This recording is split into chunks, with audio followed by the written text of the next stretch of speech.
Когда нам позвонили и сказали, что мы выиграли, мы вообще не поверили этому. До сих пор не верится.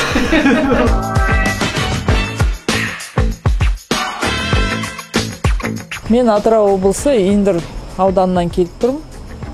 Бүгін міне маған Халық банк пәтер сыйлады.